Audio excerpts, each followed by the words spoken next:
Hi everyone, today is Wednesday, May 20th. Welcome to eMarketer's weekly retail show, Reimagining Retail. This is the show where we talk about how retail collides with every part of our lives. And I'm your host, Suzy Davidkhanian. On today's episode, we're talking about Singles' Day, the biggest shopping event in the world that's just starting to make its way into the US. And it's not just about deals, it's about self-gifting, discovery, and creating moments shoppers actually want to engage with. So joining me today is podcast regular, Principal Analyst Sky Canaves. Hey, Sky. Hey, Suzy. It's great to be back. I'm so happy to have you, and especially for this episode. And we have our special guest, Chris Carl, Head of Marketing and Commercial Strategy for the US with AliExpress. Hey, Chris. Hey, Suzy. Hey, Sky. Nice to be here with you both. Thanks for having me. We're so excited, but before we even get started, I thought we could do a very quick, in 30 seconds or less. Chris, tell us, what do you do in a sentence? Like you said, I run marketing and commercial strategy for Alibaba's consumer marketplace here in the United States. So building awareness, building trust with the US audience. And I've been doing that for right around 3 years. Amazing. And at this moment in time, what is your favorite? Just pick one. Book, podcast, TV show, movie. There's so much good stuff out there right now. I want to say the second season of Beef. I don't know if you saw the first season. Really cool concept. The second season is really just it's the passive aggressive war between two couples that's just set in this very beautiful country club in Montecito. Incredible acting. Very anxiety-inducing, but in a good way. I don't know if you've seen The Studio. It's kind of like that. So it's very fast-paced. It really grabs you. So I highly recommend. This does not sound like a multitasking kind of show. You have to be all in to watch. Exactly. Sky, do you know it? No, I don't. Oh, me too. I have to look it up. I kind of like being able to multitask, so I go for those more Hallmarky movies and stuff. Yeah, this is definitely, you have to pay attention. Yeah. But that brings us to Singles' Day. It's the biggest shopping event in the world. It's built on massive scale, deep discounts, and a level of gamification and entertainment that we don't actually really see much in the US. It started as a niche, student-driven moment and was turned into a global retail phenomenon by Alibaba. In the US, it's still pretty early. Some brands are starting to experiment with this. They're often leaning into this idea of self-gifting or using it as a kickoff to the actual holiday shopping. But for most shoppers, it's really not quite on their radar yet. So before we get into what this could become here and what brands should actually do with it, let's start with just how big this moment really is. So, Chris, Singles' Day is known for some pretty wild numbers. What are some of the stats that you can share with us that capture just how over the top this event is in China or globally? Like, I remember, though there is no proof, that perhaps there's a Lamborghini sold every 45 seconds or so at one of the Singles' Day events several years ago. Yeah, great start, Suzy. It's true. There are some really crazy stories around Singles' Day. But let's quickly go back to how it all started. You already referenced it a little bit, but I always find it so fascinating to look at the origin story, because it really just started as a prank at a university in Nanjing in 1993. It was a couple of single students that were sick and tired of celebrating Valentine's Day, so they wanted to start the anti-Valentine's Day, and they chose as their date November 11th, which is just a bunch of ones, perfectly representing, singles. And what started as this prank just caught on like wildfire across campuses across China.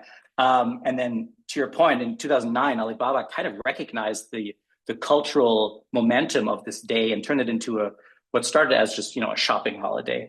And now it is truly the biggest shopping holiday in the world. And estimates for last year put it at around $236 billion just in China across platforms during the event. So that can span several days, several weeks, but it's a gigantic number. It's kind of as if the entire US bought a MacBook Neo, every single person, to kind of put that into perspective, right? Black Friday in the US is $12.5 billion.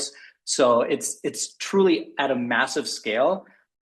Just on Alibaba, 300,000 brands participated.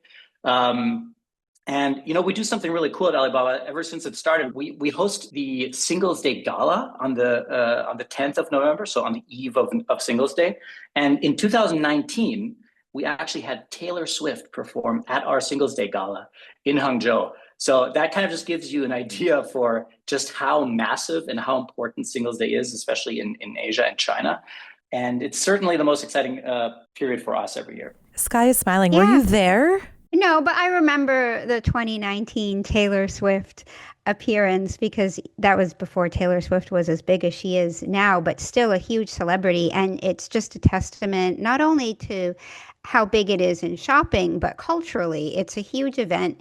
I think another part of its big scale, not just how much it generates in sales, but the duration. It started as a day. And it's so much more now. Last year was the longest Singles Day. It's now a 5-week shopping season that consumers plan for and think about and strategize about. So it's so entrenched, and I think that's really hard for like a U.S. consumer to think of, where most of our sales events are like a couple of days or even a week. Like you see Amazon, they extended Prime Day to 4 days from 1 day, but that's really minuscule compared to the scale of Singles Day in China now. Well, it's interesting because, Chris, you said it's actually a whole event. As American brands start to think about leaning into this, and as you think about the two different markets, China and the US, what's fundamentally different? So length of an event that we're used to is different. What else is different? Yeah, it's really true. To Sky's point, it's just an event at a massive scale. It's something that I think the US consumer is just not used to yet at all. And I really think it boils down to three things. Number one, I think it's just the infrastructure aspect. And by infrastructure, I don't really mean logistics. It's just more so, how does e-commerce work in China, right? In the US, e-commerce launched pretty much around desktops and then has slowly adapted. In China, they just went straight to mobile first, which is why we also see things like these super apps in China, like the WeChats, the Alipays of the world, where you have so many functions aggregated into one single app. You kind of see Uber trying to do that right now, but it is so much more advanced in China. So if you think about WeChat, for instance, right, it's like as if you had WhatsApp, Facebook, Instagram, Apple Pay, Uber, Lyft, everything in one app. If you look at Alipay, which is part of the Alibaba universe, you can do even more. So you can pay utility bills, you can book flights, train tickets, you can pay for traffic violations, you can book your hospital stay. It's kind of crazy what you can do on these apps.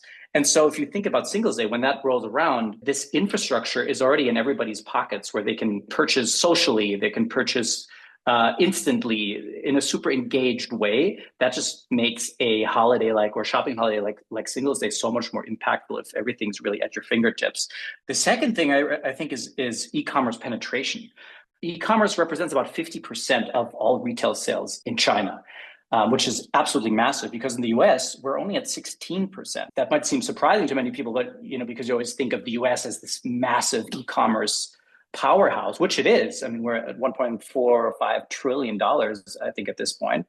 But it still only represents 16 or 17% of overall sales. And so if you have this 50% e-commerce penetration, and Singles Day is just this very e-commerce first shopping holiday, that just has a dramatically outsized impact on how big something like that can be. And then the last point is just the cultural one. Singles Day really is a cultural phenomenon. It's now been around for 17 years, or we're in the 17th year. People are really, really excited about it. It's big on their calendar. They save up for it.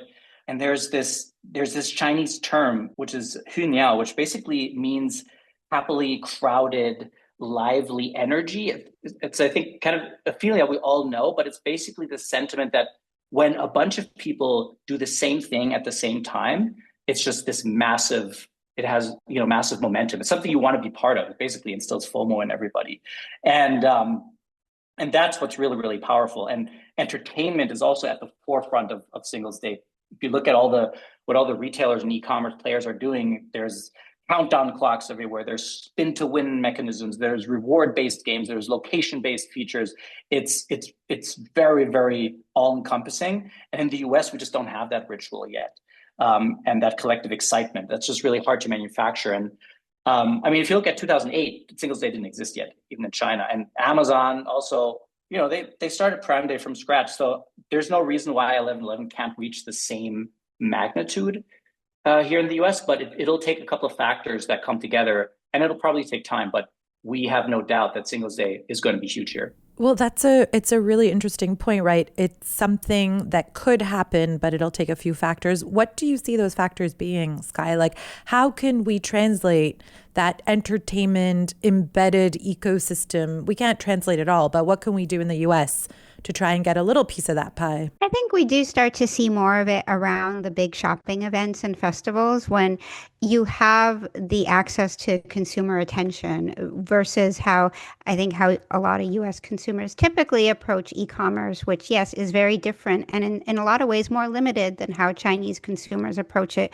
where they are looking to it for entertainment with a discovery-oriented mindset, while American consumers, they tend to be a little more transactional when they are shopping online. They have something in mind.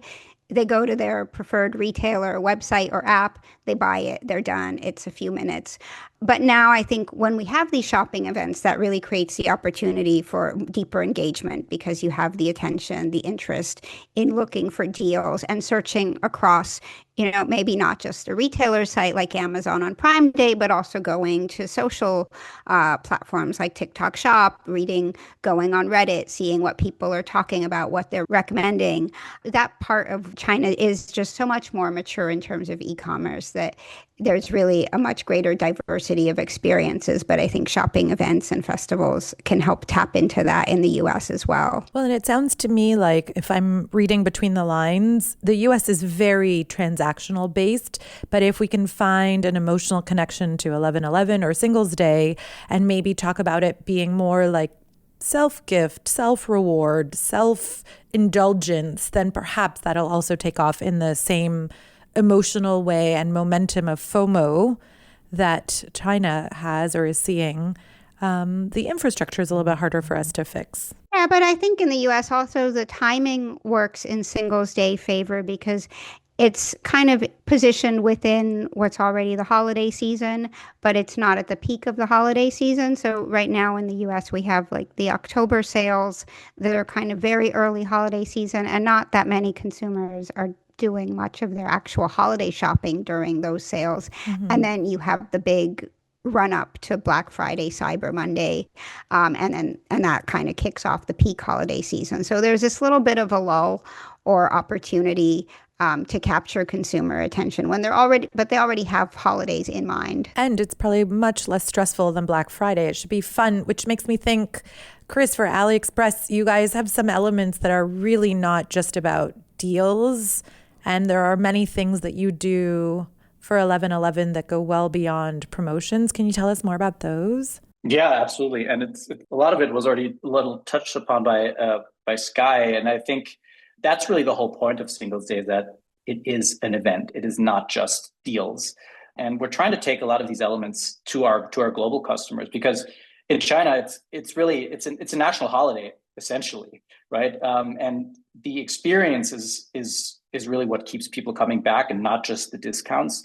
Anybody can offer discounts, but if you create something truly magical around that period, that's what really changes behavior. And so for us, in taking the learnings from China and adapting it to a global context, we've really found that three elements are crucial in doing that. And the first is these live events and entertainment elements, right?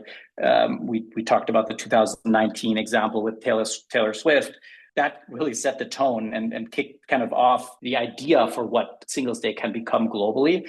And so the first year that the team and I actually kicked off in 2023, the first thing that we did for Singles Day was host an amazing Singles Day concert in a really beautiful cast iron warehouse in Soho. We had performers like Sway Lee, Slick Rick, Lil Kim. We built engagement mechanisms around it. It was really, really basically turned into a block party, which was awesome.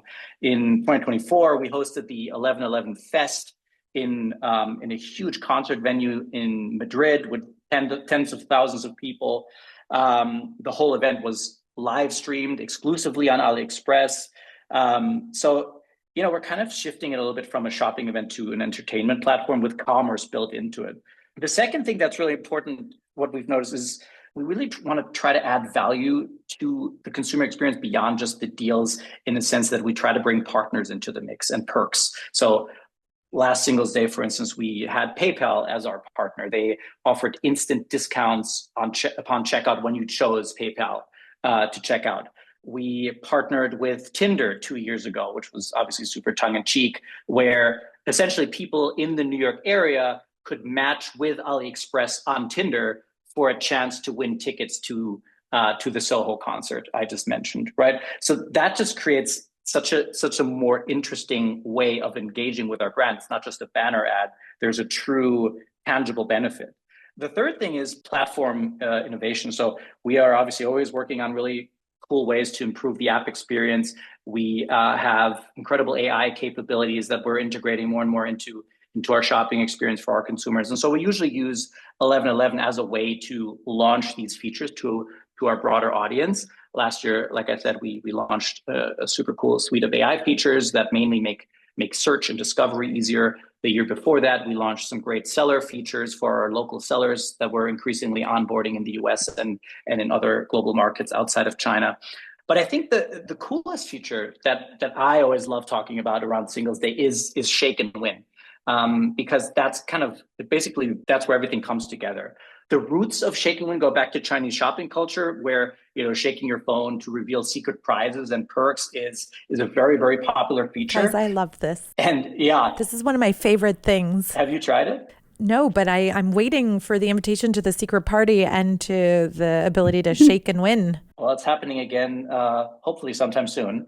But essentially, we started introducing Shake and Win during our sponsorship of the 2024 Euro Cup, which we were a top-level sponsor of. So what we did was we basically tied the Shake and Win mechanism to all 51 match tournaments. So during every match, you were able to shake your phone when a goal was scored for a chance to win instant prizes like discounts, laptops, phones, even match tickets. We had David Beckham as our brand ambassador. So as you can imagine, the whole thing actually went really viral. It drove downloads like we've never seen before. It drove daily active users at an incredible clip. And, it just created this Pavlovian moment between, there's a goal scored on the pitch, and that then becomes a reason to open the app. And that was so successful that we were like, okay, well, clearly we were able to prove that these gamification elements can be also applied to a global context. So we introduced it during Double 11, and it absolutely landed the same way. So people had already learned that behavior from the Euros. It was familiar. It felt super fun. And now it's become one of our signature mechanisms of our 11.11 festival. So from a business standpoint, it's one of the most powerful tools we have for driving downloads and daily engagement. Well, it's interesting because Sky and I talk about retailtainment, gamification. I mean, it's been one of our trends that's iterated over the last few years. Is this about Singles Day, Sky, or is this just where retail is headed? I think it's headed there more broadly, but as I mentioned before, I think the events or shopping festivals, the tent poles, there are really great opportunities to launch these kinds of retailtainment initiatives or other innovations, because you have the consumer engagement and willingness to spend more time on the app or looking for, ways to connect deals with fun and discovery all in one place and kind of at one time. And they will be like multitasking or, doing second screen shopping while they're watching TV or doing something else. So I think that's why these events are especially important. And I'm always surprised by, when, like Amazon, it has like something like live and live streaming, and it never really promoted it for its Prime Day sales in the same way that like Alibaba in China really used Singles Day to push live streaming and make it the place where you could get the best deals while also making it entertaining. I think 2019 was also the year that Kim Kardashian appeared on a Tmall or Taobao live stream with Via, who was at the time the most popular live streamer in China, and she was promoting her perfume, and it was just that kind of experience where people are willing to tune in and also score a great deal. It's funny because now I've learned two things about Singles Day. It's not one day, and I thought it was just about buying myself Lamborghinis, but it's not that. It's just about how do you bring me into an ecosystem that is fun and entertainment. And like you were saying, Chris, it's both content and commerce mixed together in such a seamless way that you don't even realize you're spending money. So with that, then, what should US brands be doing? How can they tap into 11/11? I'm going to ask you both that question, Sky. So I think the self-gifting opportunity is a really good one. And that really taps into the origins of Singles Day as like the opportunity to celebrate being single or, buying for yourself as opposed to buying for others. Now in the US, because of where it sits in the calendar with the holidays coming up, I think it's an opportunity for US consumers, especially younger ones, to get engaged as they might be looking to treat themselves during the holidays, not just buying gifts for others or buying for themselves in a need-based way, like if you need an outfit for a holiday party, but really looking to celebrate themselves and take care of themselves at a time when they're also gearing up for what can be a stressful experience. Young people, especially students, they have finals to look forward to right before the holidays as well, in addition to all of the other holiday stressors, travel, family, and so on. Chris, what do you think? How can brands here in the West tap into Singles Day? What do they need to do? Yeah, I think this is a huge opportunity moment. If you look at it, there are really only 20% of US consumers know about Singles Day right now, which is already a really good starting place, but it also means that it's a huge opportunity, right? If you look at what Cyber Monday was back in 2005, it was literally started with a press release. Some folks over at NRF noticed that there was an interesting shopping pattern after Black Friday, and they gave it a name. And the brands that jumped on it early, they owned it, and the ones that waited for it to feel safe or worth it or big enough, they had to catch up. So I think 11/11 is at a similar inflection point right now, where I think the best tip or the best thing to do right now is to just try it out. There's no perfect playbook. There's no right or wrong. Sky mentioned it, right? It's all about that self-indulgence, self-gifting. So I think if you're a brand, just pick a product or a category, or just find an angle that kind of fits the self-gifting narrative. Build an engagement mechanism, a simple one, something like a shake and win, where it's very, very intuitive and easy for people to catch on. Partner with some brands that your customers already love. That way you can drive more earned media and more hype around your activation. And I don't think it needs to be perfect, right? I think now's the time to put a flag in the ground and capitalize on the moment, and it'll pay off in the future. I think that's a great place to leave it at, right? You risk more by not engaging than by trying something that maybe just didn't work so well this time around. Exactly. Thank you, Chris. Thank you, Suzy. And thanks, Sky. Thanks, Suzy. It's great to be back. And thanks to our listeners and to our team that edits the podcast. Please leave a rating or review, and remember to subscribe. I'll see you for more Reimagining Retail next Wednesday. And on Friday, join Marcus for another episode of Behind the Numbers. Can I do that one more time? Breathing is hard sometimes, no? I don't know if that was better or worse. I need breathing lessons.